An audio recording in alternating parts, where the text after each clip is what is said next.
देश में गिरफ हेले फेरार हीरा व्यवसायी नीरव मोदी 13,000 कोटी टंका बैंक ऋण ठकई मामलार मुख्य अभियुक्त नीरव मोदी को लंडन पुलिस गिरफ कर सूचना मिली।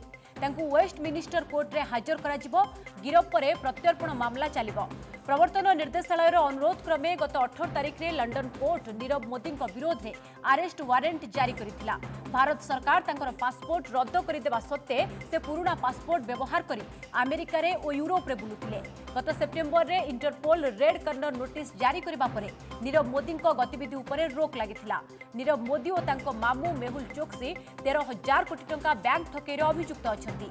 जाल बैंक ग्यारंटी माध्यम एमाने एते टंका ऋण उठाई आउ सुझी नाहंती। शेषरे गिरफ हेले फेरार हीरा व्यवसायी नीरव मोदी। वर्तमान जहां बड़ खबर आसी पहुंचुछि 13,000 कोटी टंका बैंक ऋण ठकई मामलार मुख्य अभियुक्त नीरव मोदी को लंडन पुलिस गिरफ करथिबा सूचना मिली। वेस्टमिनिस्टर कोर्ट रे हाजर करा गिरफ पर प्रत्यर्पण मामला चलिब।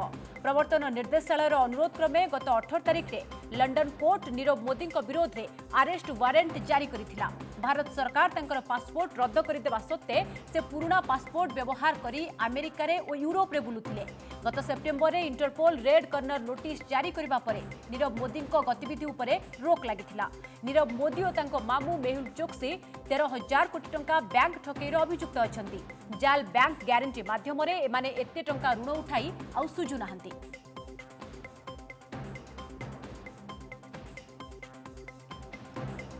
जहाँ वर्तमान सबुठु बड़ खबर जहां नहीं केंद्र सरकार को मध्य विरोधी माने समालोचना करुथिले। शेषरे से खबर आसी पहुंचुछि गिरफ होइछंती फेरार हीरा व्यवसायी नीरव मोदी। 13,000 कोटी टंका बैंक ऋण ठकई मामलार मुख्य अभियुक्त नीरव मोदी को लंडन पुलिस गिरफ करथिबा सूचना रही। अधिक आलोचना पाई विदेश व्यापार विशेषज्ञ अवसर बेउरिया आम सहित फोन लाइन रही। श्रीत बेउरिया स्वागत करुच्ची आपको ओटीवी को। सीधासलख जानवा चाहिए नीरव मोदी तो लंडन रे गिरफ होइछंती किंतु भारत को केमिति आसीबे किभଳି वर्तमान प्रत्यर्पण मामला चलिबो सेटा हमको वर्तमान देखा पड़ो जे जो स्थानीय आईन कानून कौन इंग्लैंड आईन कानून कौन एवं आम सांगे जो बुझाणा रही बड़ी प्रत्यापन कर सी गोटे हायर कोर्ट को जापारती कि कौन एगुड़ा आमको देखा पड़ो। हठात किसी कहीहबन अरेस्ट है जे संगे संगे से भारत को पठेदेवे कि भारत कर्तृपक्ष को देदेवे एक भाव दरकार नहीं। प्रोसीजर कौन थाए केमिति से भारत आसी परिबे बा तांको किभଳି भारत अणा जिवो नहीं देखो मुझे लीगल साइड कौन मंतव्य दे पारि ना जपर न देखा कौन कौन कंडीशन आ कौ सर्कमस्टांसेस कौन दोषारोप अच्छी इंग्लैंड अधीन अनुसार कौन रही प्रत्यापन आमर जो बुझाणा जहाँ थाईपे कि आसूसी से गुड़ा सब देखा पड़ो। भावुची बर्तमान अनुध्यान कर प्रयोजन रही जदिओ एटा बहुत गोटे भल कथा जे आम सहित सहयोग कर ब्रिटिश गवर्नमेंट एवं तांको गिरफ करा जाए।